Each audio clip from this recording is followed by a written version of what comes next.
Good afternoon and welcome to the lunchtime news on MTV Sports live from the News First studios in Colombo. I'm Nadim Majid. Let's take a look at the news making headlines this afternoon. President Mahinda Rajapaksa is to embark on an official visit to Belarus. A report on water samples obtained from Ratu Paswala to be handed over to the District Secretary of Gampaha. In news overseas, UN Secretary General Ban Ki-moon warns of serious consequences if chemical weapons have been used in Syria. Also in news overseas, a 22-year-old photojournalist is gang-raped in Mumbai, India. On to those stories in detail. President Mahinda Rajapaksa will begin a 3-day official visit to Belarus on Sunday. During the visit, President Rajapaksa is expected to hold bilateral discussions with the President of Belarus, Alexander Lukashenko, the Prime Minister and several other dignitaries. The presidential spokesman and international media unit said the President is due to attend a business forum, and in addition to political engagements, he will also attend a tourist forum and visit an automobile plant in the capital city of Minsk. Meanwhile, the report compiled by the National Water Supply and Drainage Board on water samples collected from Ratu Paswala is to be submitted to the Gampaha District Secretary today. The chairman of the board, Bandula Munasinghe, said that they obtained 1,000 water samples from a 4-kilometer perimeter around the plant, which is at the epicenter of the unrest. The chairman of the National Water Supply and Drainage Board noted that there is a drop in the pH levels in the water samples that were obtained. Meanwhile, the Sri Lanka Human Rights Commission has taken steps to obtain testimony from the families of victims of the demonstrations that were held demanding a solution to the Ratu Paswala water problem. SLHRC Legal Secretary, Attorney at Law Nimal Punchehewa said that testimony will also be obtained from people who were affected by the water problem in Ratu Paswala parallel to this. Meanwhile, the Human Rights Commission has also decided to obtain testimony from media institutions and civil society regarding the Ratu Paswala water problem and the ensuing unrest in Valu area. Punchehewa said that testimony would be obtained from these organizations on the 27th and 28th of this month. He added that the SLHRC has called for 3 reports from the Sri Lanka Army, the Central Environment Authority and the police. On to news from the election stage. UPFA parliamentarian Namal Rajapaksa says that upcoming elections should be used to show that ethnic divisions will not be allowed to arise in the country ever again. The MP made this statement at a meeting held in Nuwara yesterday. The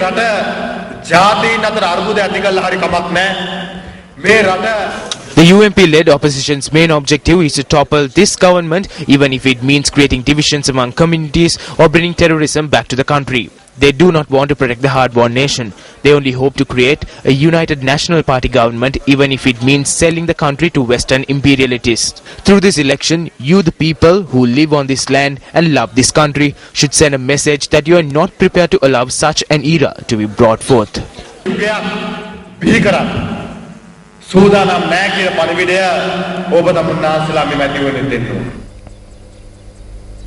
A fire that broke out at the Kolonawa grid substation of the Ceylon Electricity Board has been put out. The Colombo Fire Brigade said that the fire had broken out at a storage facility at the substation at around 11 this morning. The Fire Brigade added that 4 teams were deployed to douse the flames. Meanwhile, a vehicle belonging to a candidate for the upcoming Central Provincial Council election met with an accident near the Hingula Devalaya in Mavanalla at dawn today.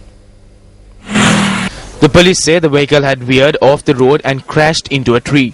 The police added that a complaint has been lodged regarding the accident. However, no injuries were reported as a result of the accident.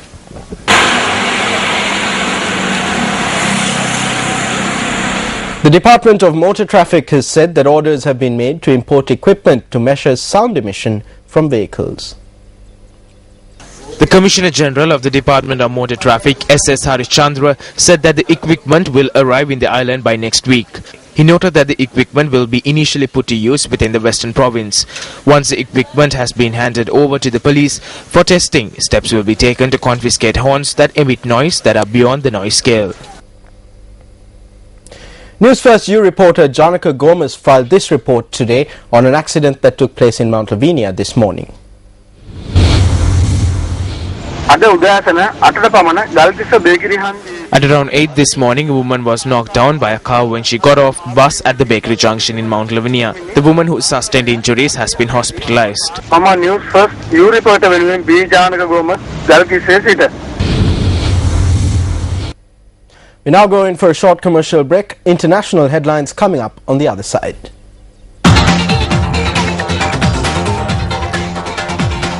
And on to news making headlines overseas. A 22-year-old photography intern with a magazine was allegedly raped by at least 3 among a group of 5 men in an isolated mill area in India's western city of Mumbai yesterday.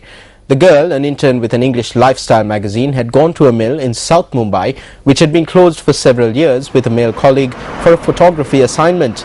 The male friend was beaten up and pinned down by 2 gang members while the girl was raped.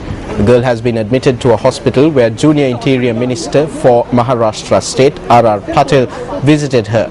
A case of gang rape has also been registered at a local police station, and police officials are on the lookout for the culprits. Now, as per reports from India, the girl is said to be stable but is in a state of shock following the incident. The Commissioner of Police in Mumbai, Satyapal Singh, said that they had detained a few suspects and were making inquiries into the incident.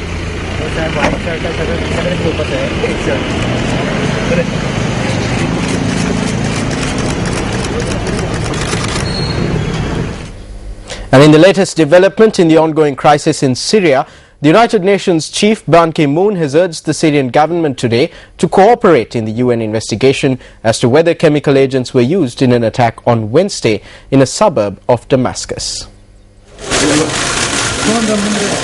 The UN has asked the Syrian government to allow a team of UN weapons inspectors already in the country to investigate this latest incident. The Syrian government, which denies the allegations, has given no indication that it will allow this. In Seoul, South Korea, UN Secretary-General Ban Ki-moon issued the following statement on Wednesday's attack. I'm especially troubled by reports of that chemical weapons might have been used against the civilian populations. Any use of chemical weapons anywhere by anybody under any circumstances would violate international law.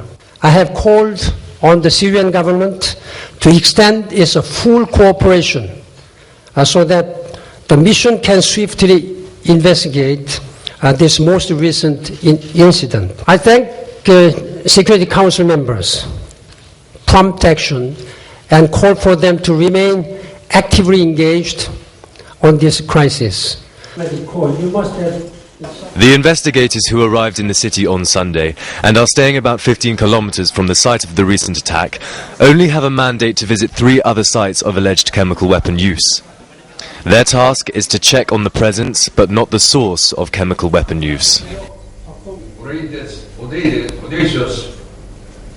Meanwhile, the government of Yemen has asked the United States to supply it with drones. Yemeni President Abdul Rabbu Mansour Hadi said that the country needed help to fight an Al-Qaeda threat that recently caused Western nations to close diplomatic missions in the capital, Sana'a. President Hadi irked Yemenis last year by giving unequivocal support for Washington's controversial drone strikes, which have increased under President Obama.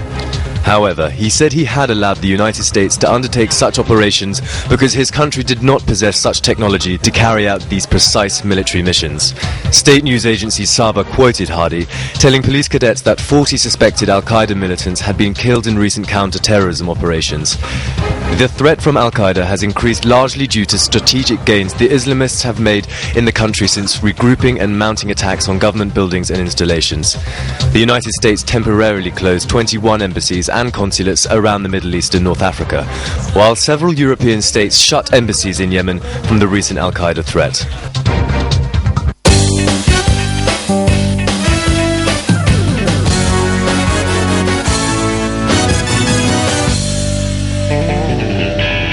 Starting off your sports bulletin this afternoon with a look at some news from the world of athletics. World champion LeSean Merritt won the 400 meters at the Galan League meet in Stockholm, Sweden.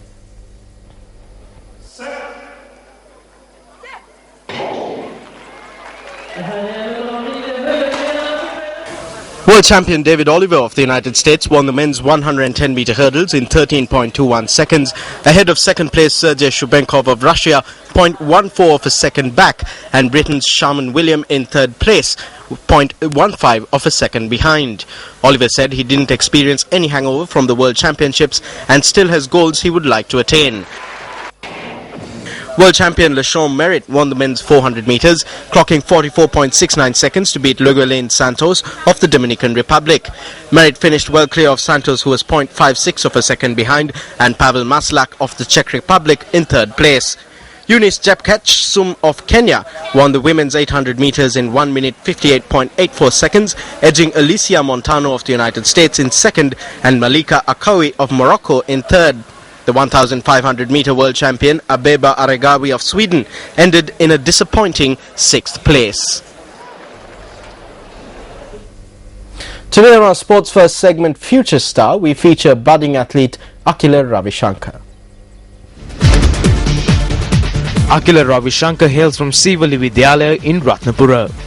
He is thus far the only athlete to win a silver medal representing Sri Lanka at the second Asian Games held in China. Ravishankar won silver in the 110 men's hurdles, clocking a time of 13.99 seconds, Ravishankar's personal best in the event.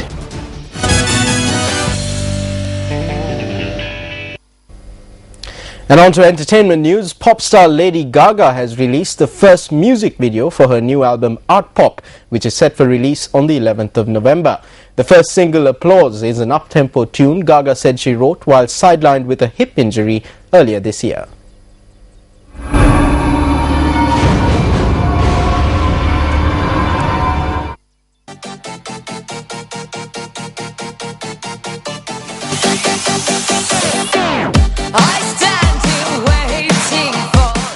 Gaga, who calls her fans little monsters, will release a social media app ahead of the album on the 1st of September in an attempt to make connections between music, art, fashion and technology.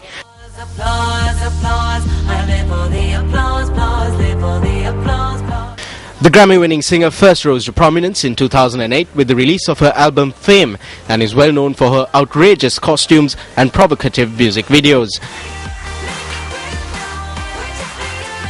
In a recent magazine interview, the singer, whose real name is Stefani Garmanota, revealed she had a huge breakage and giant craters in her right hip that forced her to cancel about 24 concerts this year and undergo surgery. Gaga will return to the stage at the MTV Video Music Awards on the 25th of August, where she is expected to perform Applause.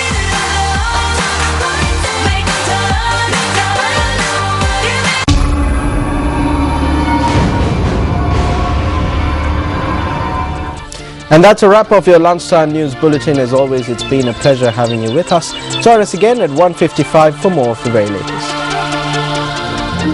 Hotline 0114 896 896 www.newsfirst.lk